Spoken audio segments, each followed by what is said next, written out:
Welcome back to the channel. In today's video, we're looking at one of the most misunderstood assets in human history: gold. For thousands of years, gold has been seen as money, wealth, power, security, and sometimes even mystery. But despite its long history, many people still misunderstand why gold became valuable, how it was used, and whether it still matters today. So in this video, we're breaking down 10 common misconceptions about gold and explaining why they're wrong. By the end, you'll have a clearer understanding of why gold has remained important across centuries and why its value was never just random. Gold has fascinated human beings for thousands of years. It has been used in jewelry, stored as wealth, traded across continents, and held by central banks. It has inspired exploration, conquest, myths, financial systems, and entire economic debates. But because gold has such a long and emotionally charged history, it is also surrounded by misconceptions. Some people see gold as magical. Others dismiss it as a useless rock that only has value because society pretends it does. The truth is more interesting than either extreme. Gold's role in human history was not random, not purely political, and not based on one single feature. It emerged because of a combination of physical properties, scarcity, social trust, historical continuity, and economic practicality. Here are 10 common misconceptions about gold and why they are wrong. 1. Gold has value only because people say so. This is partly true, but it is incomplete. Yes, gold's value depends heavily on human belief.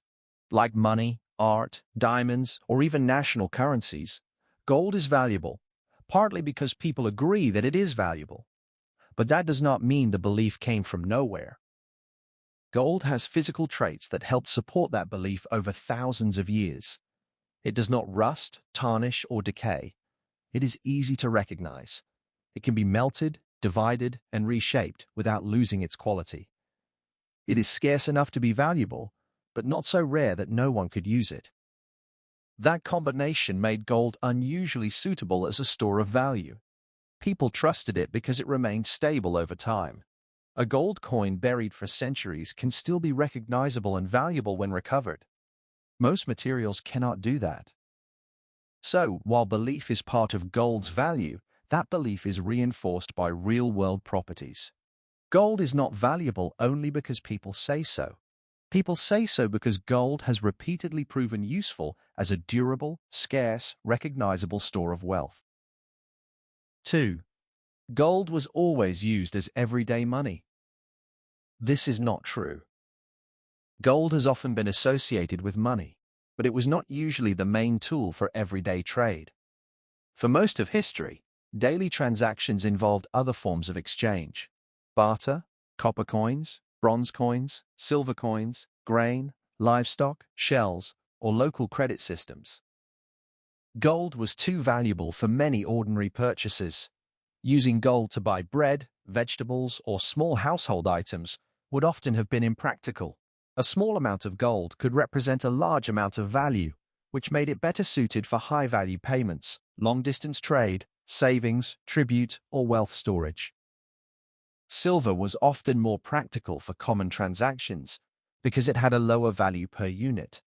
Copper and bronze were even better for small purchases. In that sense, gold functioned more like a high-denomination asset than loose change. So the image of ancient marketplaces where everyone casually paid for groceries with gold coins is misleading. Gold played an important monetary role, but it was usually reserved for larger value storage and major transactions, not everyday spending. 3. Gold became money because it's rare. Rarity mattered, but rarity alone was not enough. Many things are rare. Some gemstones are rare. Certain minerals are rare.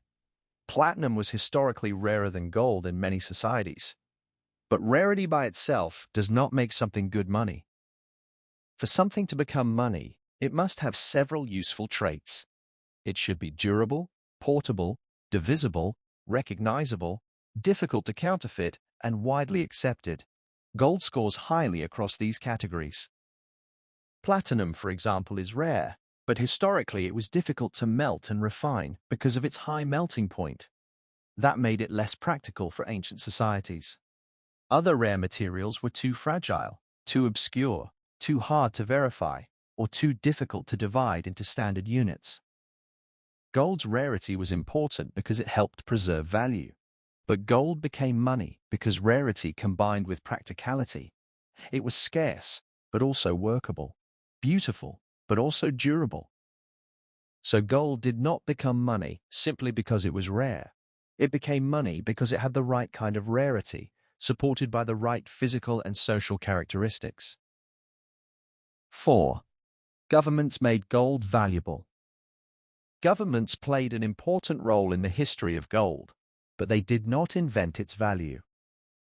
Long before modern states created formal monetary systems, people valued gold. It was used in jewelry, religious objects, elite gifts, and trade. Its appeal existed before coinage and before central banks. What governments did was standardize gold. They minted coins, certified weight and purity, enforced legal tender rules, collected taxes, and built monetary systems around it.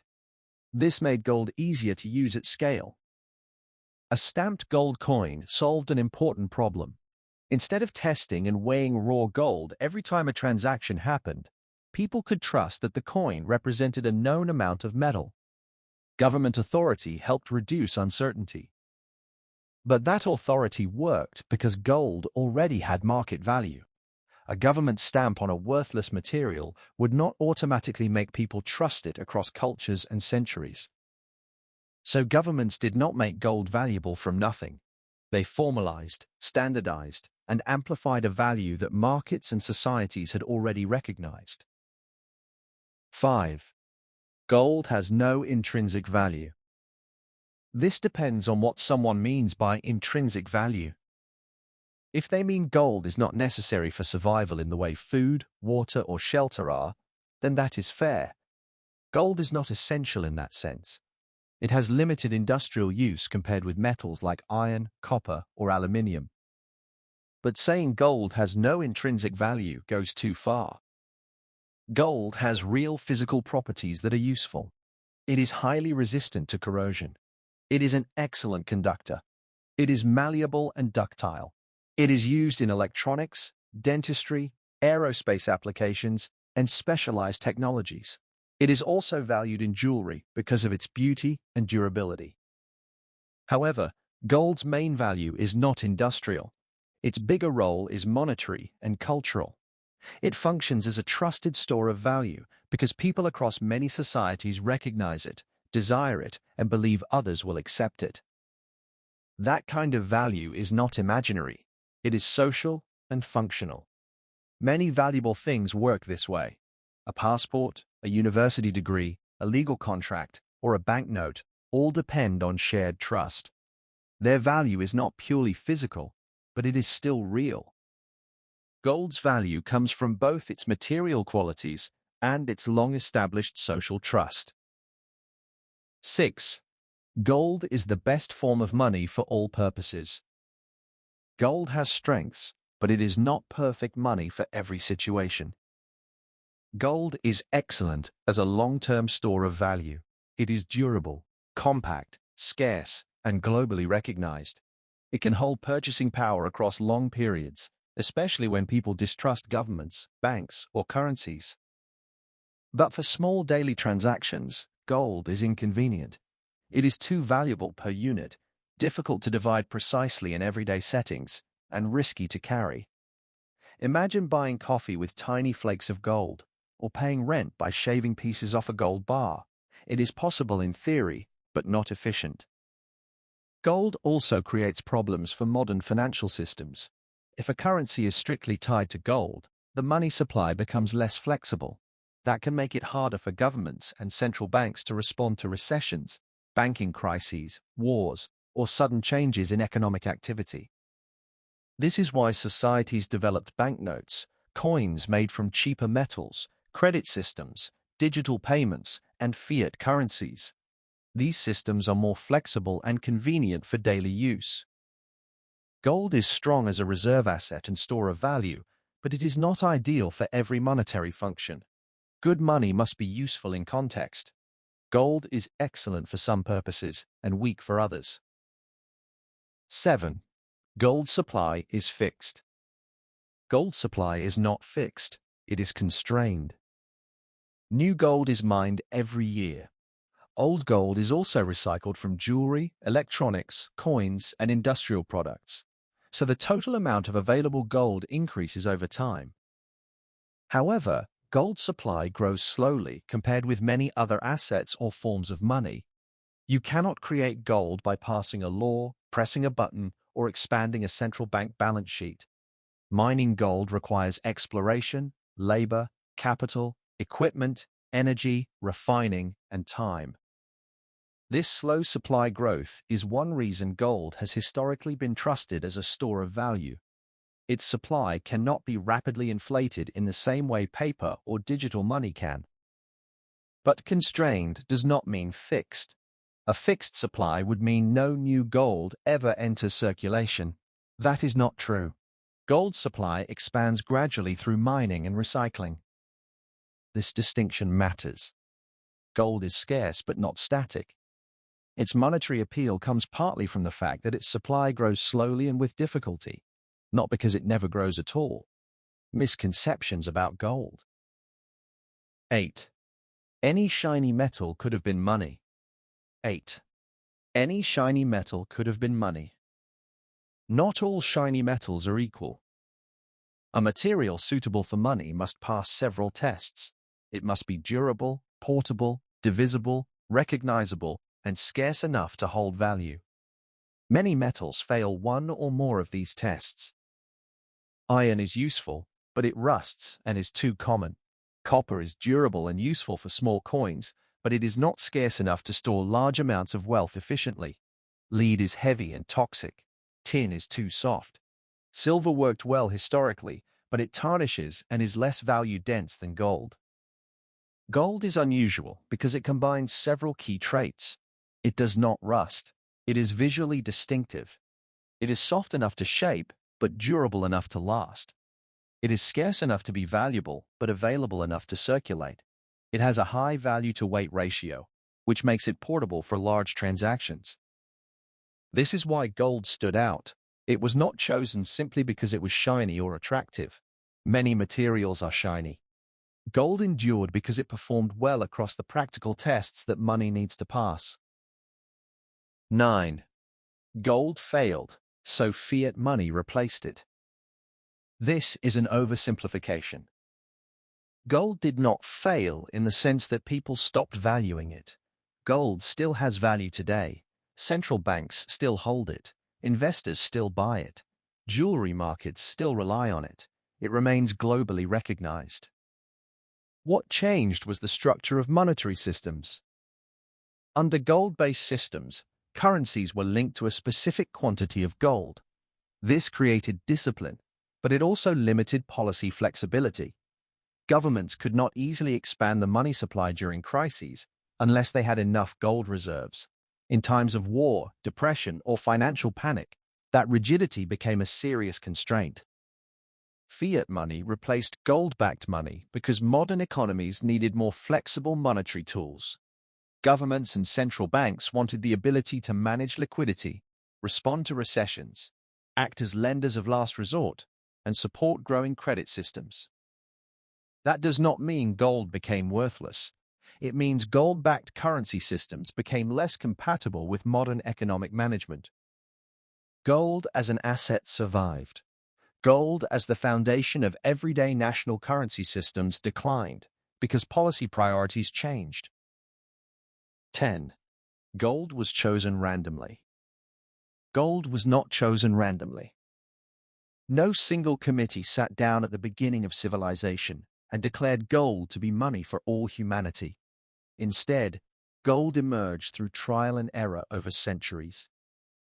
Different societies experimented with many forms of money: cattle, grain, shells, salt, beads, copper, bronze, silver, paper, and credit. Some worked well in local contexts. Others failed when trade expanded or when people needed something more durable, portable, and widely trusted. Gold gradually proved useful across cultures because it solved several economic problems at once. It preserved value over time. It was compact enough for transport. It could be divided and standardized. It was hard to counterfeit.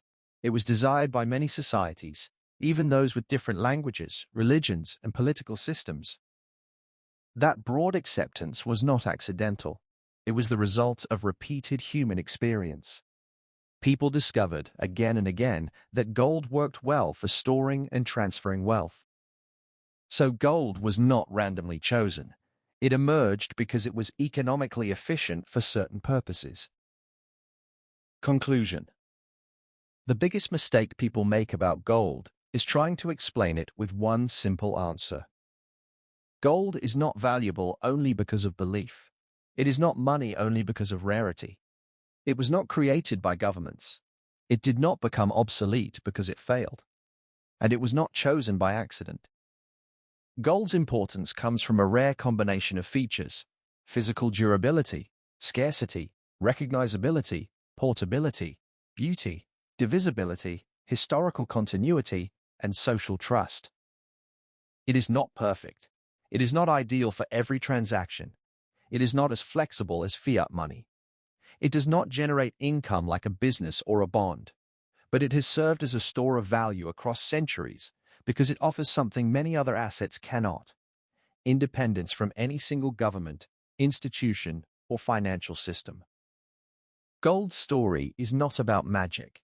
It is about human beings repeatedly searching for reliable ways to preserve and transfer value, and discovering that this unusual metal solved that problem better than most alternatives. That is why gold still matters. Not because people blindly believe in it, but because history, economics, and physical reality have reinforced that belief for thousands of years. Gold has been misunderstood for centuries, but as we've seen, its value was never random. It came from a powerful mix of scarcity, durability, trust, and history.